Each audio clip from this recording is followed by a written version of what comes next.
Bos días a todos e a todas. Vamos a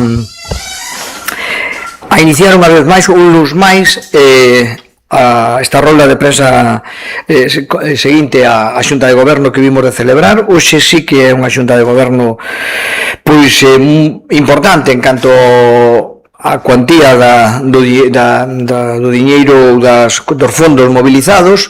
Superan 1.200.000 euros, e por outra parte tamén canta o número de asuntos tratados, xa que son 50 asuntos, non? Como sempre decimos, efectivamente, ademais nesta Xunta de Goberno sí que se fai efectivo realmente o que é a cooperación da Diputación prácticamente a todos os niveles, e ademais hasta dun xeito moi equitativo, moi similar, porque casi a mitad do diñeiro va destinada á cooperación con concellos, mentras que a outra mitade prácticamente vai destinada a colaboración con entidades, non, de todo tipo, de tipo social, deportivo, pois tamén empresarial, etc. Entonces, bueno, cultural, por suposto, e por lo tanto o que queremos concretamente a cooperación municipal adicamos 630.000 euros, e a cooperación con entidades pois 571.000 euros, co cual xa digo prácticamente vai chega a todos os niveles. Comenzamos por o primeiro punto, por o que se refire á cooperación con municipal.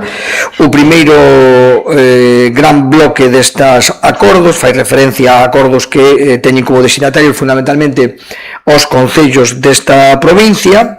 Hai desde modificacións, teño detallado na nota de prensa, e tampouco vou entrar máis que nas cuestións máis importantes, non?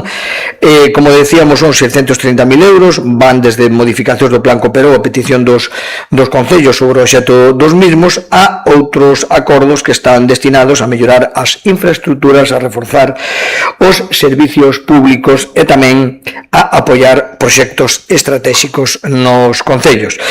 Entre as cuantías máis destacadas da colaboración cos concellos, sin dúbida, temos a colaboración co Concello de Barbadás para a ampliación do seu polideportivo municipal, a primeira fase, que conleva 150.000 euros.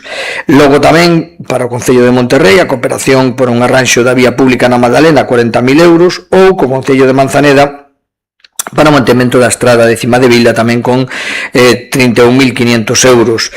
E ademais hai outras colaboracións, neste caso no ámbito da cooperación cas os concellos non solamente teñen apoio en materia de infraestructuras, senón tamén na prestación de servicios. Por exemplo, o Concello de Sandiás recibe 60.000 euros para cofinanciar o funcionamento do punto de atención á infancia, vale? Co cual, pois, estamos falando de cooperación neste ámbito social. Ou os máis de 54.000 euros que recibe o Concello de San Xoán de Río para varias iniciativas innovadoras impulsadas por este concello, como son os proxectos Rural Move, Rural EU, Campus e o Festival de Lonxevidade.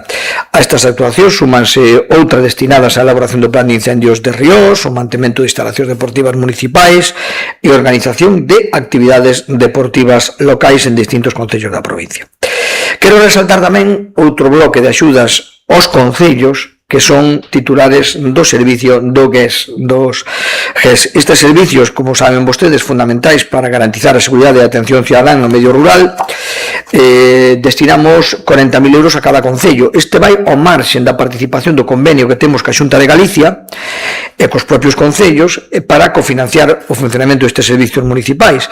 Estos son achegas superiores, achegas ao marxen de o que fan calquera outra diputación, e somos a única diputación que fai unha aportación a maiores de 41.000 euros para cada grupo de emerxencias, e que permite, evidentemente, atender mellor os gastos de funcionamento, os gastos de material, etc., que se derivan, e sobre todo atender os incrementos destes gastos que se derivan dos últimos incrementos do coste da vida. Isto, xa digo, son axudas importantes, xa que de outro xeito, evidentemente, estes concellos, sobre todo os máis pequenos, pequenos terían todos moitas dificultades para a prestación do servicio.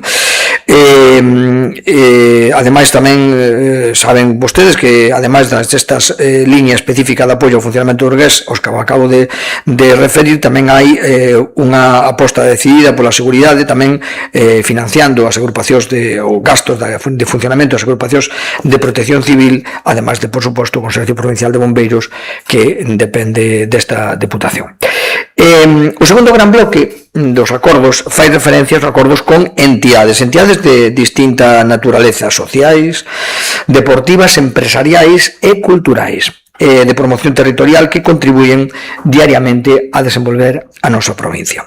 Trátase de outro dos grandes eixos estratégicos desta institución: benestar social, deporte, dinamización económica, promoción territorial e apoio ao asociacionismo.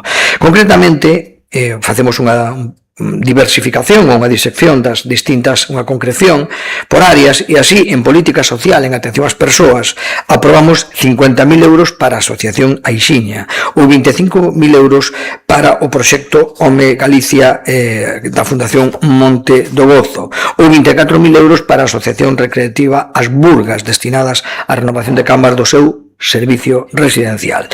En total son preto de 100.000 euros destinados a entidades que desenvolven un labor fundamental de apoio ás persoas e aos colectivos máis vulnerables. No deporte, que saben que é outra das prioridades de actuación desta deputación, por o que supón de ferramenta de saúde, de integración social e tamén en formación en valores, pois neste caso tomamos acordos para apoiar con 70.000 euros o Ourense Club de Fútbol, con 30.000 euros o Club Deportivo Barco, con 30.000 euros o Pabellón Club de Fútbol de Ourense, con 20.000 euros a Unión Deportiva Barbadás, con 15.000 euros o Club Badminton Atlos, 12.000 euros Federación Galega de Hockey, 12.000 euros Escudería Lobios para a organización do Rally Spring Lobios, 10.000 euros celebración da Semana Banca de Deportes Náuticos ou 6.000 euros para o Club Salbur. En total, prácticamente 200.000 euros aprobados nesta xunta de goberno e que están para, como digo, destinados a apoiar o deporte nas súas diferentes modalidades. Pero tamén apoiamos, además das entidades sociais, entidades deportivas, tamén a economía, a empresa e a promoción económica. Como decíamos, sabemos que Ourense creemos que ten que aproveitar todas as oportunidades de carácter económico que ten para desenvolverse, para ter maior riqueza, para ter empleo de calidade. Por eso colaboramos cas entidades que teñen como misión levar a cabo esta dinamización ou este impulso económico. Así, aprobamos unha axuda de 115.000 euros para a Fundación Feiras e Exposicións de Ourense, que saben que levan a cabo, pois evidentemente, unha extraordinaria labor no ámbito das feiras e da promoción da provincia, da promoción do noso Ourense. 80.000 euros para o programa Exportou da Confederación Empresarial de Ourense, da CEO, que son evidentemente moi importantes para esa labor de internacionalización das nosas empresas e fundamentalmente das nosas PEMES, e que está tendo un moi bo resultado. Son preto, por lo tanto, tamén de 200.000 euros en actuacións que contribúen á promoción empresarial, á internalización das nosas empresas e á xeración de actividade económica na provincia. Tamén reforzamos a colaboración con entidades supramunicipais que fomentan a cooperación entre concellos. Así, dotamos de 50.000 euros a Mancomunidade da Comarca de Celanova, que leva a cabo unha labor extraordinaria en diversas actividades e pon en valor estes servicios que se prestan na comarca de Celanova, tanto en materias de emerxencias, como de servicios sociais, como de infraestructuras, como de prevención de lumes, etc. E tamén con 20.000 euros a Mancomunidade Turística Carballiño, Ribadavia, Boborás Leiro.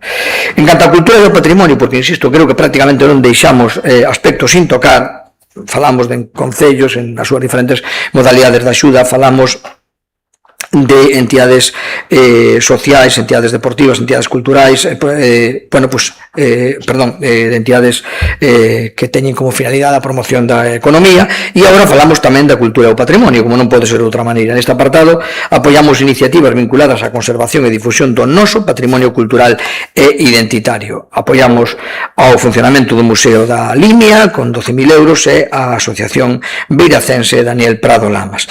E tamén, por suposto, como decíamos, é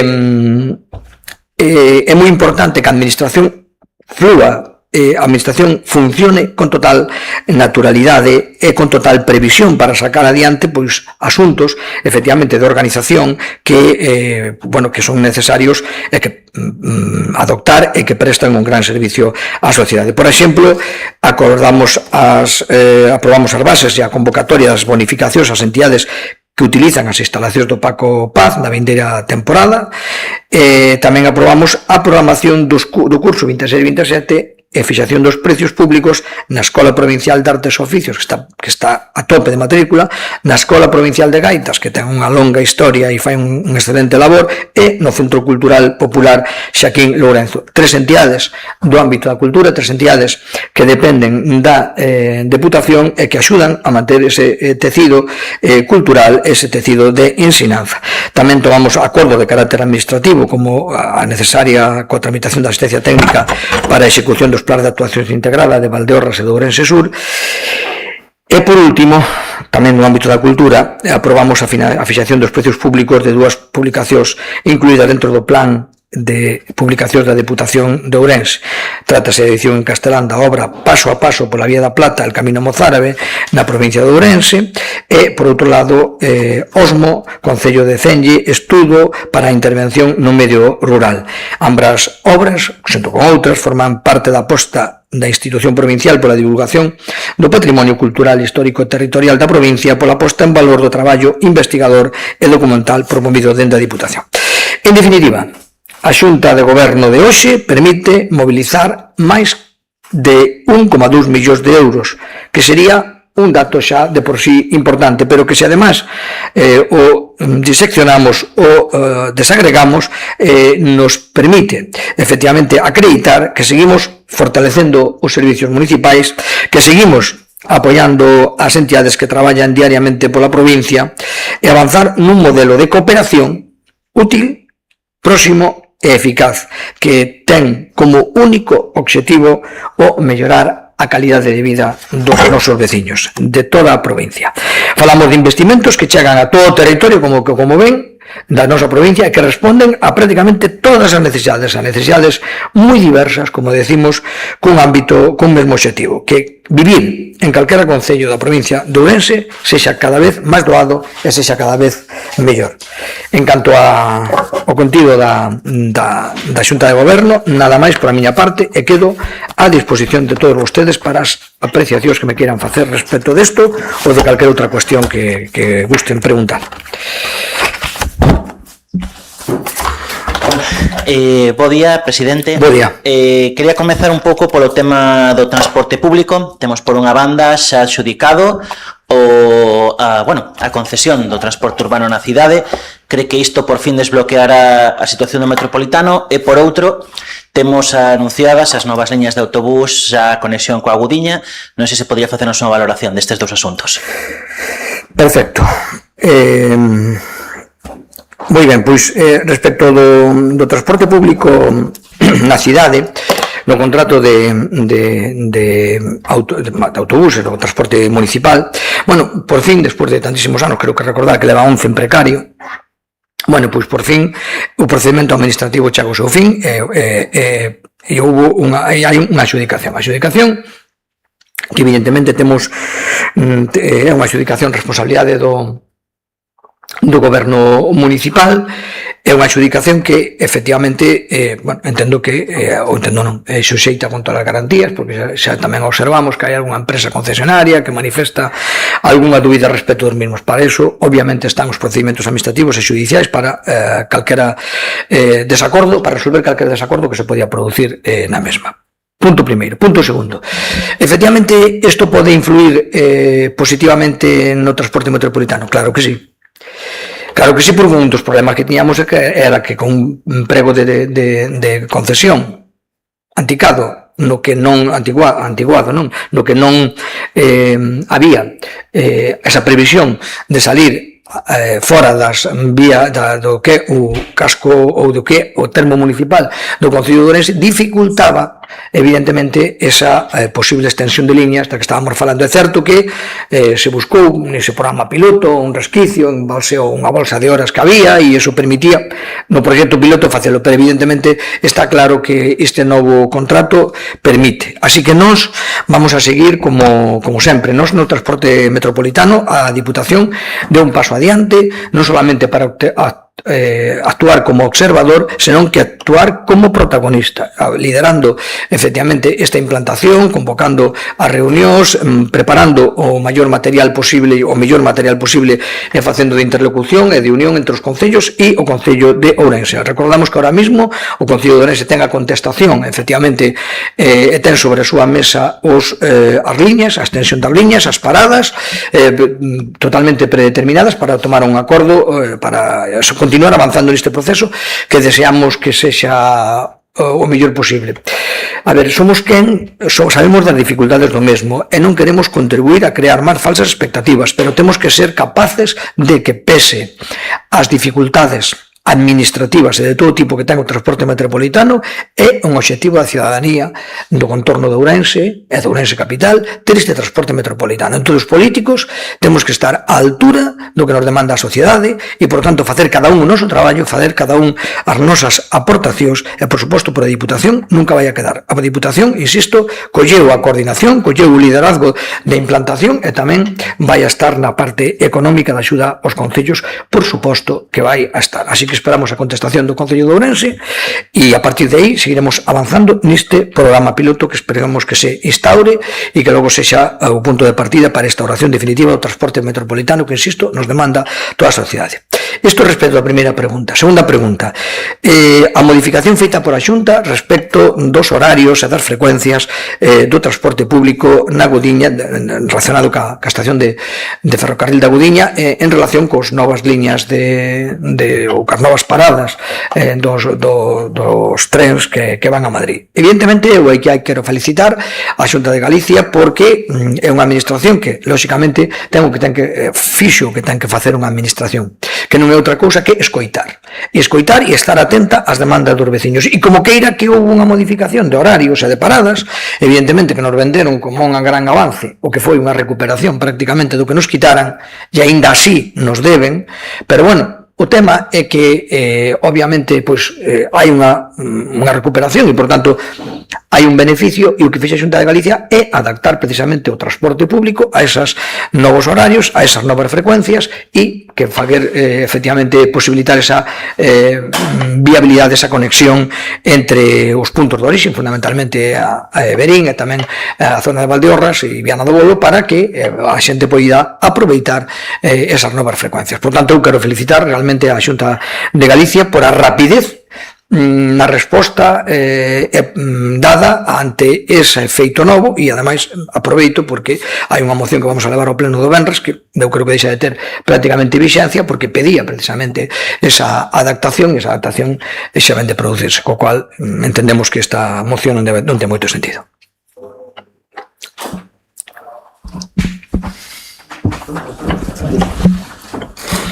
Tamén do eido político, hoxe 22 de xuño, hoxe remata ese prazo para que se poida artellar unha moción de censura que responda aos orzamentos municipais rexeitados. Todo apunta que isto non se vai a producir e que haberá aprobación inicial dende o Partido Popular. Que valoración fan do asunto? Bueno, pois non vamos a decir nada novo respecto do que xa dixemos prácticamente cando se produciu o feito da votación e que permitiu pasar a esta cuestión de confianza. Sabíamos que iba a ocurrir isto. Ademais, o que creo que puxo de manifesto durante todo este tempo é realmente a falta absoluta de criterio do Partido Socialista nesta materia. Non sabemos a día de hoxe porque non houve prácticamente nada, non houve nada. A día de hoxe non sabemos por que se posibilitou que que esta cuestión de confianza sairá adiante, sin falar con nadie, sin escoitar a nadie, e sobre todo, tampouco sabemos a cambio de que. Porque a non se nos criticou cando facilitamos a aprobación dos orzamentos do 25, se nos criticou que por que facilitábamos a aprobación dos orzamentos do 25 ao alcalde. Nós fomos claros, Ourense levaba desde o ano 20 sin orzamentos, era moi difícil manejar unha capital de provincia como esta, con os orzamentos superiores aos 100 millóns de euros, evidentemente completamente desfasados, con 4 anos de desfase, e necesitaba esta cidade uns orzamentos.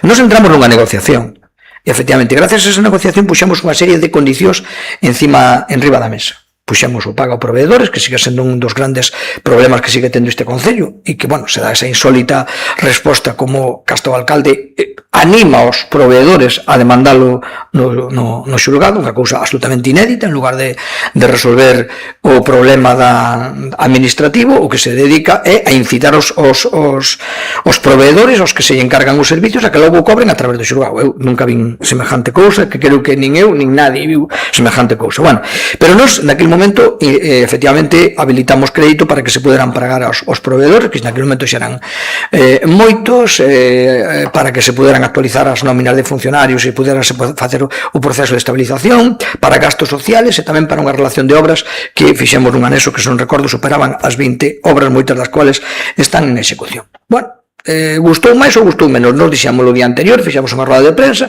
e explicamos claramente que isto era o que nos habíamos negociado a cambio de absteñernos e a favorecer a aprobación dos orzamentos. Eu pido que o PSOE faga o mismo e diga que é o que realmente negociou e que realmente o que conseguiu para mellorar eses orzamentos, porque evidentemente o PSOE, igual que a nós, estes orzamentos o que fixo na súa tramitación foi desestimar todas as emendas, co cual son os orzamentos puros e duros, e ninguna emenda do alcalde. Eu non sei como se melloraron, non sei como realmente se pode aprobar, e a min me gustaría, exactamente, nós resistimos a comparación. Vexan a hemeroteca do 25, vexan o que nos sacamos, e miren agora que é o que sacou o Partido Socialista. Absolutamente nada. Ben, dito isto, agora continúa un proceso administrativo. Un proceso administrativo nos que os orzamentos quedan aprobados inicialmente, pero sigue un proceso todavía de enmendas. Lóxicamente, nós sempre se nos acusa de que colaboramos, de que facemos, non. Nós o que facemos é traballar activamente. Vamos a seguir presentando enmendas, evidentemente non vamos a presentar enmendas que, a noso xuízo, chegados a este momento, melloren os orzamentos. Se nos admiten, pois, perfecto, e melloraremos os orzamentos, e se nos admiten, pois, seguiremos ca nosa postura de votar en contra dos orzamentos que nin foron consultados, nin foron negociados, nin son os nosos orzamentos, nin responden a ningún interés máis que o do propio alcalde, que sacarán os orzamentos limpos de polvo e palla, sin ninguna concesión, e que serán os seus orzamentos, resolverán o seu problema político, pero, dende logo, os problemas da sociedade, os problemas do Ourense, siguen aí. Os proveedores siguen sin cobrar, as obras siguen sin rematarse, os servicios sociais siguen desasistidos, e iso é a triste realidade dun proceso como este, que nos anunciamos e que, pois, tristemente, o tempo nos deu a razón. Quen ten que explicar é quen tomou esa decisión e que agora chega nesta situación. Bos días, presidente. Eu queria preguntar unha valoración estes días de tanta calor, as piscinas de Monterrey, que tal a afluencia, como está todo ali?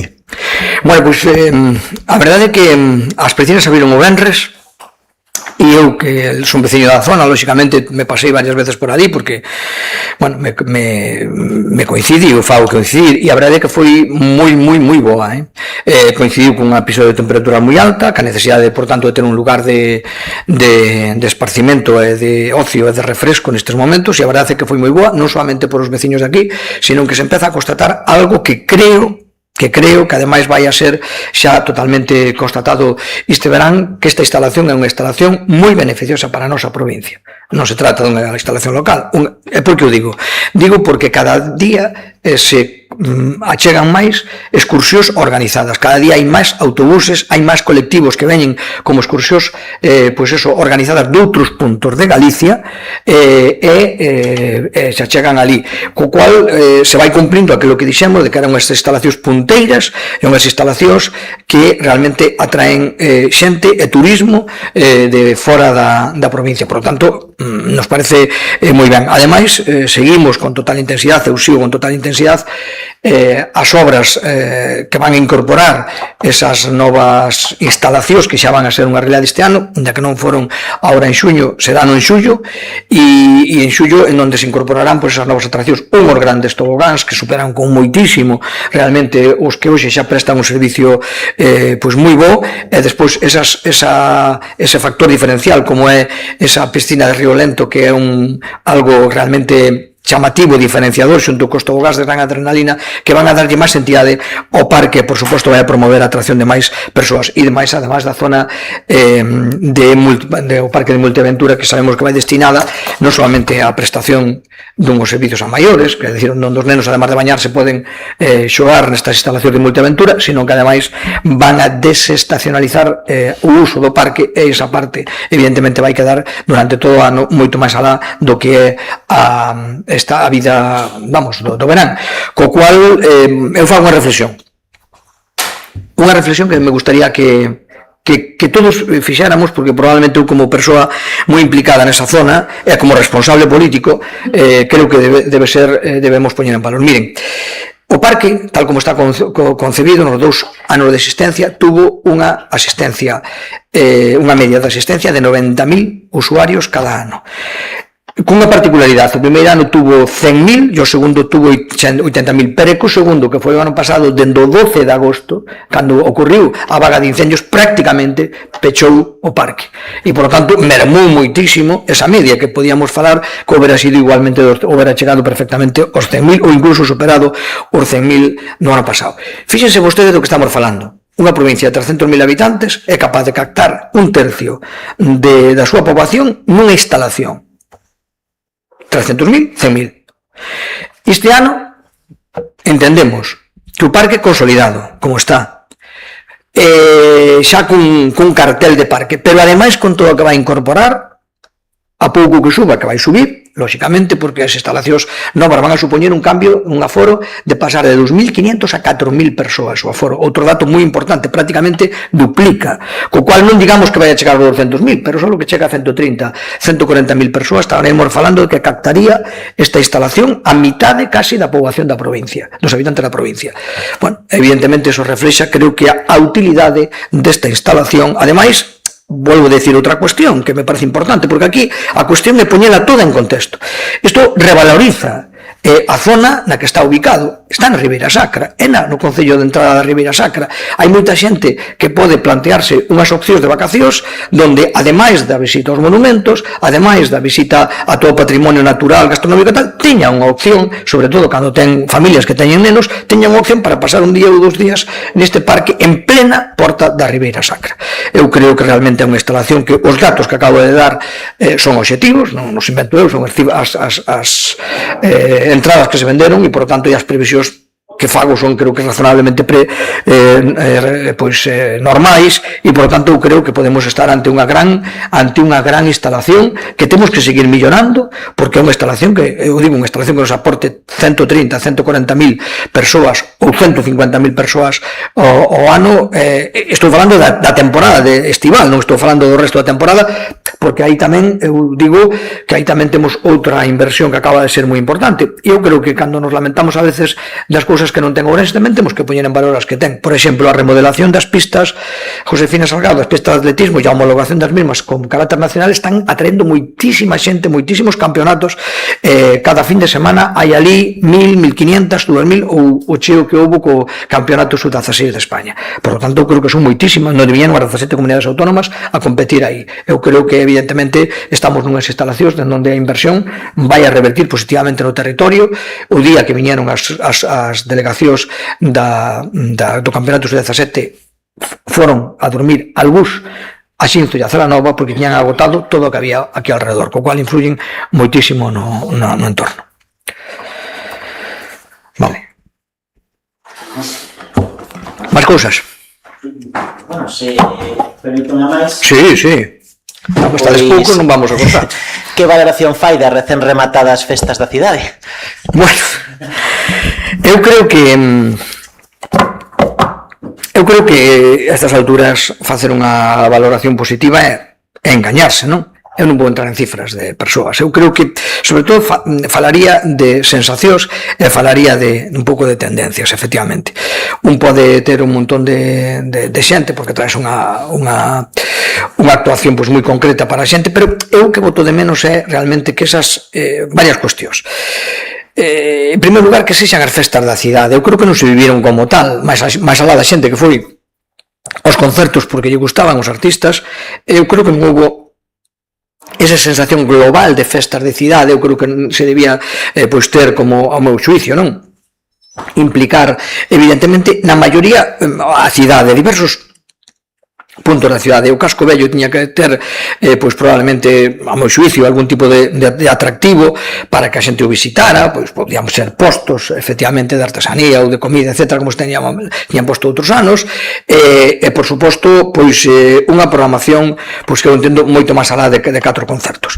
Ademais, seguimos cos problemas de mobilidade. Evidentemente, cando hai unhas festas, obviamente, cando hai calquera actuación que supoña un corte de estradas, vai supoñer un problema de mobilidade, pero o que pasa é que aquí estamos sumando moitos problemas, non? Entonces,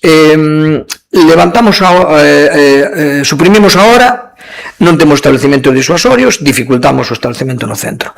Instauramos a zona de baixas emisións, non temos ningún tipo de previsión e, por lo tanto, volvemos seguir complicando a mobilidade. Facemos un cambio de liñas no transporte urbano que teñen moita contestación porque a previsión é a que é e seguimos complicando a mobilidade e encima de todo eso poñemos as festas que hai que ter, pero tamén as poñemos onde nos parece un pouco. Entón, se sumas todo eso, bueno, pois eu durante a semana pasada pois encontreime con moitísima xente e eu mesmo me vin atrapado en algunhas circunstancias, en algún momento en problemas de mobilidade, en problemas de atascos, en problemas que evidentemente pois dificultaron a vida diaria das persoas. Eu, por lo tanto, voto eu creo que non foron unhas boas festas.